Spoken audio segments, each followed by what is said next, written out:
Bom, vamos continuar com a teoria aqui do assunto, né, que é a combinatória. E agora a gente passa a estudar a seguinte situação. Ó, a gente entrou agora no capítulo 15, tá? E eu vou colocar aqui um probleminha para a gente pensar, bem simples, né?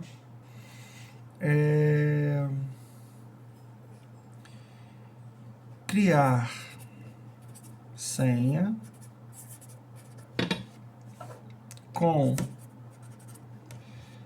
3 caracteres entre as 5 vogais.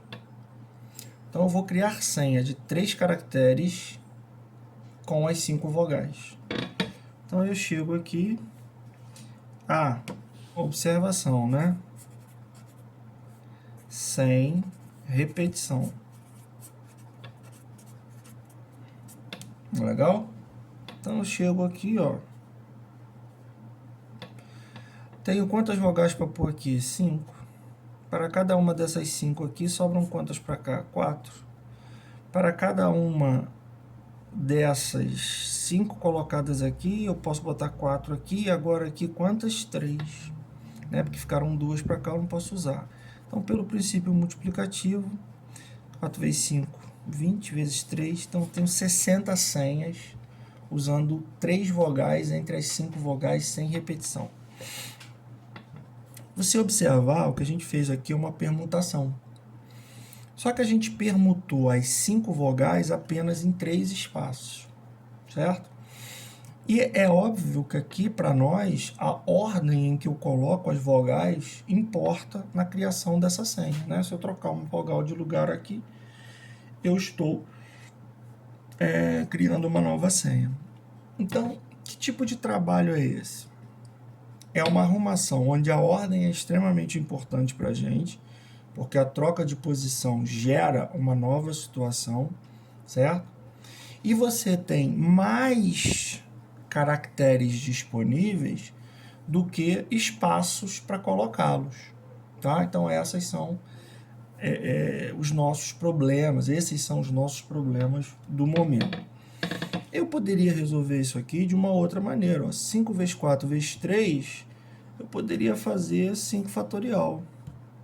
Mas a gente percebe que se fosse 5 fatorial, teria um 2 vezes 1 aqui. Então, como eu tenho que descontar isso, eu boto um 2 fatorial. Porque aí eu corrigiria, né, esse excesso que dá ali em cima.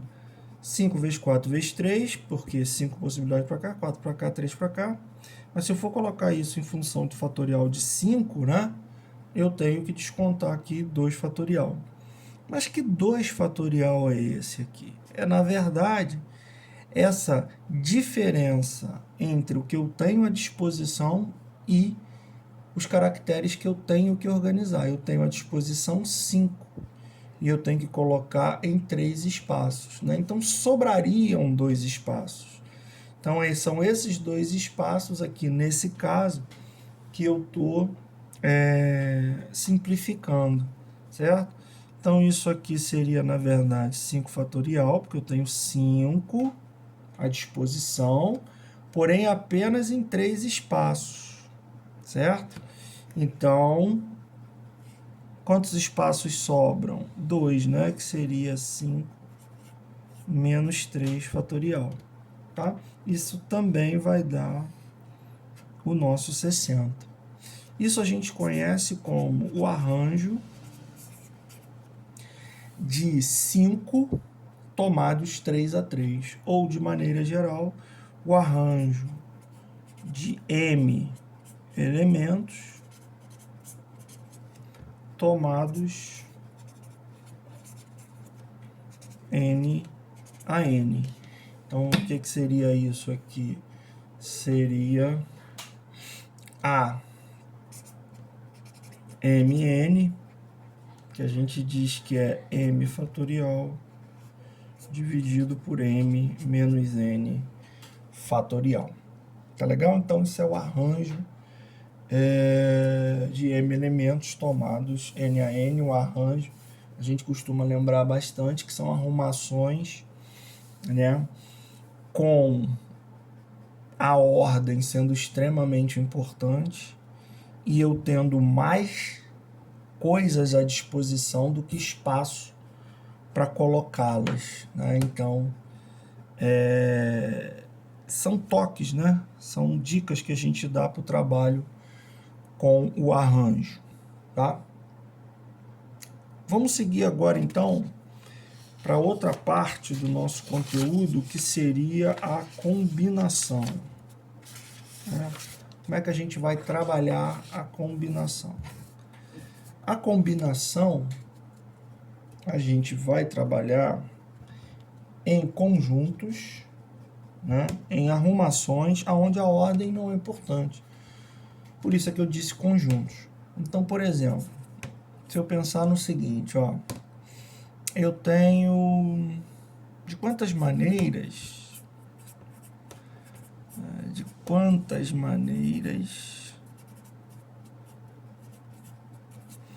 um salão com 5 portas pode ser aberto sabendo que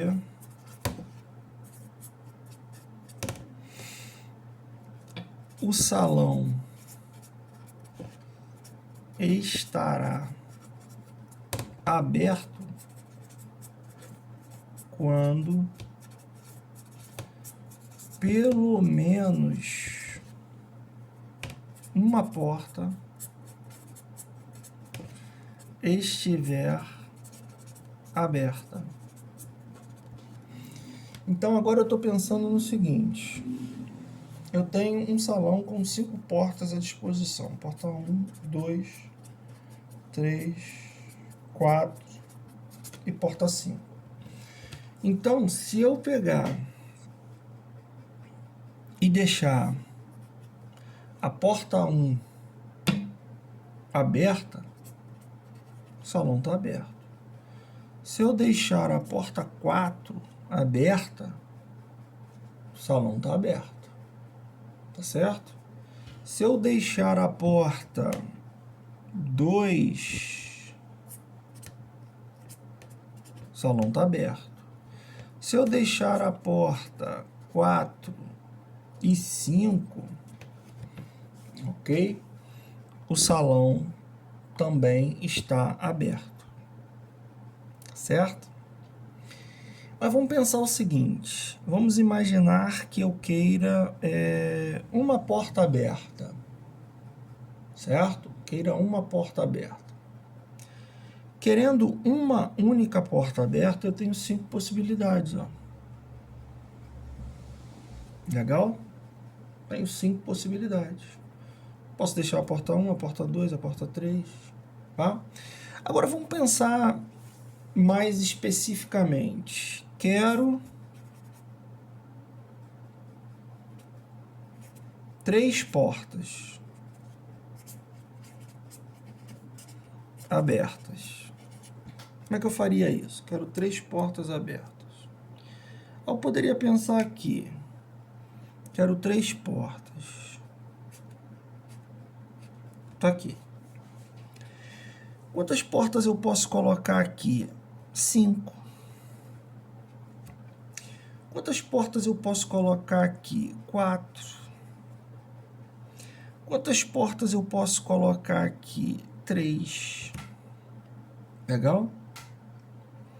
Mas preste atenção, se você estivesse raciocinando único e exclusivamente dessa forma, seria algo muito próximo de uma permutação. Pensa lá, aqui tem 5, aqui tem 4, aqui tem 3 possibilidades, né? 5 vezes 4 vezes 3. E aí você estaria dizendo para mim que, por exemplo, porta 1, porta 2, porta 3 é diferente de porta 3, porta 2, porta 1 nessa configuração. A ordem é extremamente importante nessa configuração. É o que a gente estava fazendo anteriormente, é o arranjo. Ó. Tenho 5 portas, quero deixar 3 portas abertas, certo? E não é bem assim que funciona. Então, a gente tem que fazer aqui o seguinte. P1, P2, P3, cada arrumação que a gente fizer aqui, de P1, P2, P3, não serve para a gente. Cada arrumação com 3 portas aqui não serve para a gente, certo? Que a gente permutar. Então, a gente deveria dividir por 3 fatorial. Por que por 3 fatorial? A gente deveria dividir por 3 fatorial porque cada vez que eu boto P1, P2, P3, P3, P4, P5 e permuto isso, eu não encontro uma nova possibilidade de portas abertas. Porque a ordem com que você abre as portas é indiferente para a gente. É como se fossem mesmas letras e a gente está embaralhando elas. Lembra da permutação com repetição de letras? A gente dividia por essa repetição, né? Então, P1, P2, P3, P2, P1, P3, P1, P2, P3, isso tudo para a gente são as mesmas portas abertas, não tem ordem aqui. Então, a gente está dividindo por 3 fatorial para fazer essa correção, ok? Então, como é que ficaria isso aqui entre 5 portas e eu ter 3 portas abertas? Ficaria assim. Essa seria a resposta. Mas vamos arrumar isso sob a forma de fatorial. Como é que fica? 5 vezes 4 vezes 3. Cadê o 2 vezes 1? Não tem. Eu posso botar. Dividido pelo 3 fatorial que está aqui, certo? Já estava. E isso aqui é novo para mim, que é o que para mim? É o 2 fatorial. Tá legal? Então, eu posso resolver essa operação dizendo o seguinte, ó, esse resultado aqui para mim é a mesma coisa aqui, 5 fatorial, 3 fatorial, dividido por 2 fatorial. 5 fatorial é a permutação das 5 portas, mas eu só preciso de 3, então aqueles 2 que sobram eu corto. E cada permutação dessas 3, né, a ordem não é importante para mim, por isso que eu dividi por 3 fatorial. Tá? Esse raciocínio de escolher 3 elementos entre 5 elementos, onde a ordem não importa, a gente costuma chamar de combinação. Então, isso aqui seria para mim uma combinação, C de combinação, de 5 elementos tomados 3 a 3. E como é que a gente representa isso? Dessa forma aqui. Seria 5 fatorial dividido para 3 fatorial. E quem é esse 2? É aquilo que sobra, né? Eu tenho 5 possibilidades, mas eu só quero 2, vai sobrar, só quero 3, vai sobrar 2 possibilidades. Então, isso aqui seria o 5 menos 3 fatorial, certo? Então, para a gente resolver o nosso problema aqui, a gente precisa fazer a combinação de 5 elementos tomados 1 a 1, mais a combinação de 5 elementos tomados 2 a 2, porque eu preciso deixar pelo menos uma porta aberta, né? Mais a combinação de 5 elementos tomados 3 a 3, mais a combinação de 5 elementos tomados 4 a 4, e por aí vai. Vamos escrever isso, né? Vamos escrever isso aqui. Então, ficaria assim, ó. Combinação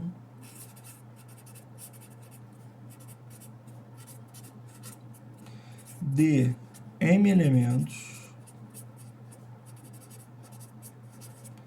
tomados N a N. Tá legal? Como é que a gente escreve isso? Seria uma combinação de M elementos tomados N a N, M fatorial, N fatorial, M menos N fatorial. Tá? Então, o que a gente tem? Porta 1, porta 2, porta 3, porta 4, porta 5. Para escolher uma porta, combinação de 5 tomados 1 a 1. a ordem não é importante, entre as 5 eu escolho uma, né? Ou combinação de 5, 2-2.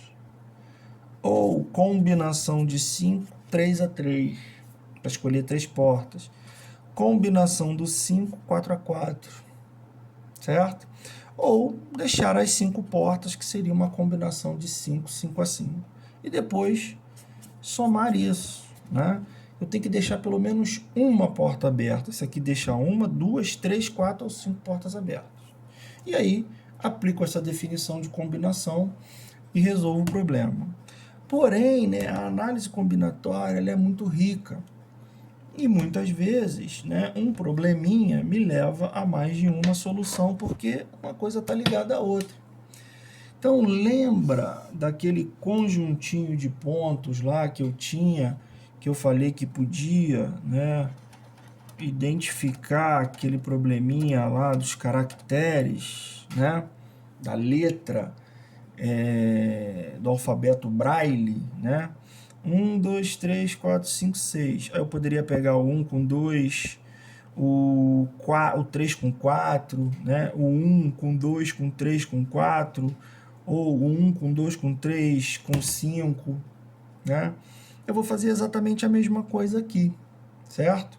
Eu vou escolher uma porta, então eu estou fazendo aqui porta 1. Eu posso escolher a porta 3 com a porta 4, com a porta 5. Então, na verdade, o que eu estou fazendo aqui quando eu estou calculando todas essas possibilidades? Eu estou vendo quantos subconjuntos eu posso escolher entre esses elementos.